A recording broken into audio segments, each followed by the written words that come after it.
Ms. Debra Owens, currently the Director of Governmental and International Relations Affairs for Port Miami. Good afternoon again, so I'll get started with my presentation so we can move on. Port Miami's mission is to operate and further develop the world's leading cruise port and fastest growing container port. We are the second largest economic engine in Miami-Dade County, and we contribute $43 billion, that's with a B, $43 billion to the local economy. And we support over 334,000 jobs. We are the cruise capital, as I say, the cruise capital of the world. And I'm going to start my video.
Typically, the cruising as we know it today was started in the 60s.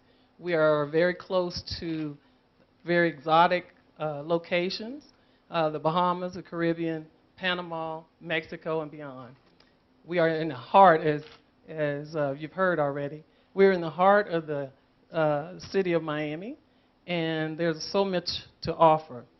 We work closely with the Miami International Airport on the visitors and encourage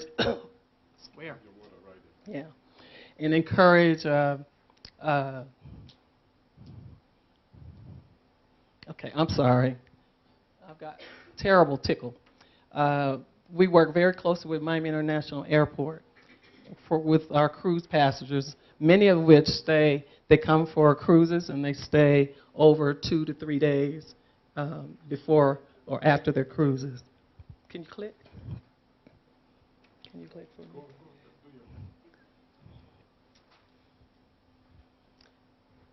As you can see, in 2013, we had 44,000 passengers, and we, as of 2018, ended with 55.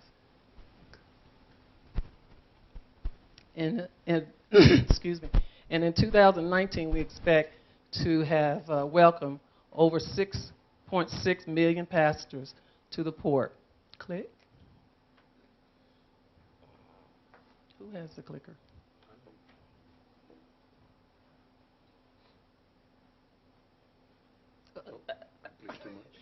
Yes, we did too much. We have a number of all the large lines throughout the world coming to the Port of Miami and serving the 6.6, eventually the 6.6 million passengers that we expect by the end of 2019. Many of which are the largest. Actually, we have all the largest cruise companies in the world. Click. Just recently, after a $250 million investment, Royal Caribbean is one of our largest cruise lines, invested $250 million and created this very beautiful, I don't know if you can quite see it on this particular slide, very beautiful terminal. And we did that in a partnership, but they paid for the entire project. You can click.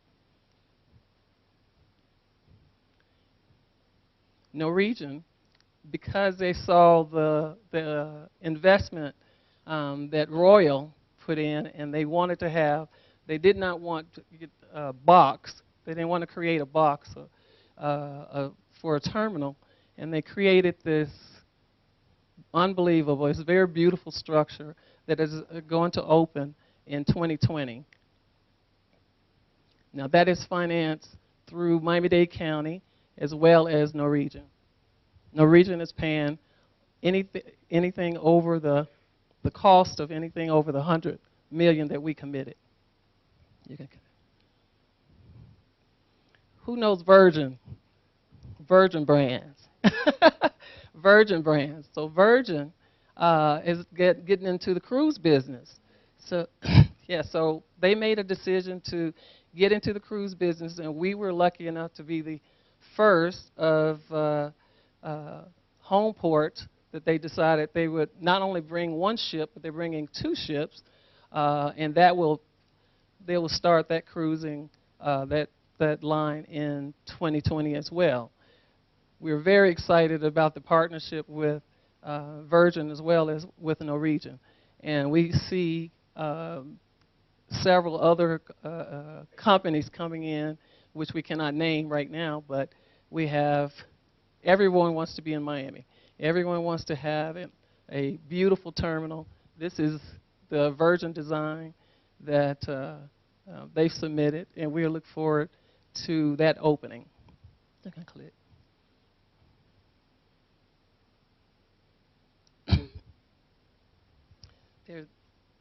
This is just basically describing how these deals are financed.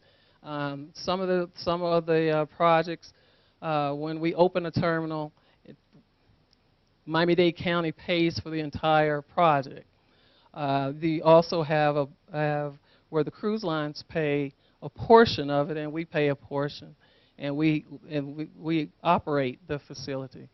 Then there's a third where it's a P3 where we build the facility and provide the amenities that exceed the standard provision. And that meaning those regular box-style terminals. If we go over and design something that's nicer, then we would have to pay for those amenities. Give me a clip.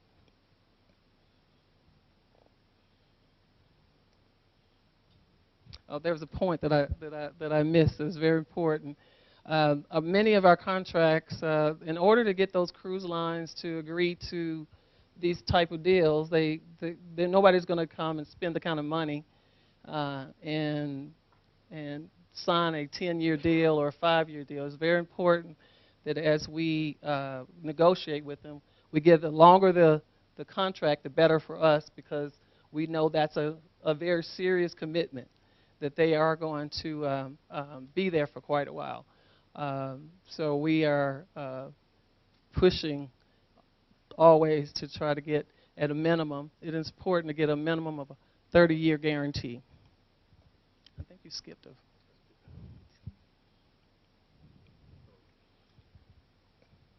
Now we're not just a cruise port. We're also a cargo port.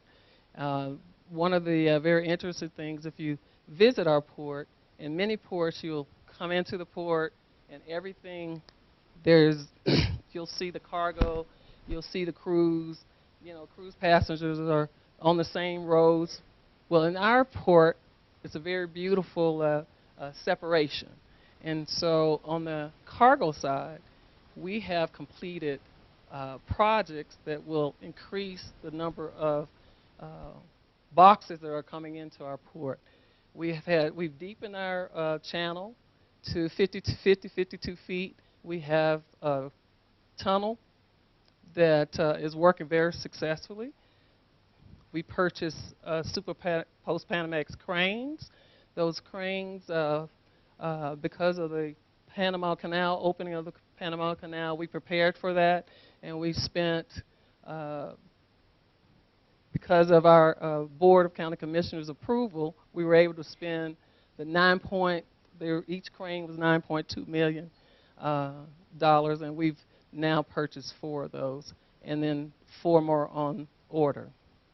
We also have on-dock rail, so we have the 4 projects that have been completed, and as a result, no, you can go to the next slide. Our TEUs have just continued to increase since 2013, and we've had a record this year of over 1 million TEUs, with a cargo value of $27.8 billion. These are some of the excuse me. These are some of the lines that are calling on the port, which are some of the same lines that are calling on the port here in Kenya. Why are we here? The trade numbers are very low. We are very much interested in working with the Port of Mombasa to figure out how can we increase these numbers and work with, through our sister port agreement, to encourage more trade, more movement of cargo between our ports. And so there are conversations, we'll continue to have conversations with the port officials on how do we change these numbers. We have a very strong interest in working with them and to increase the number of products and your products coming into Port Miami versus some of the port. We have the rail that can get anywhere in the United States in a matter of 2 days. We have it could either be trucked or through the rail service. So there's no reason why those numbers can't increase and shouldn't increase. So we ask, as I say, we continue to have those conversations with our port officials to work on how do we develop a better working relationship and get your products to Miami and elsewhere throughout the United States. And with that, thank you so much. And if anyone has any questions, I'm here after all the presentations. Thank you.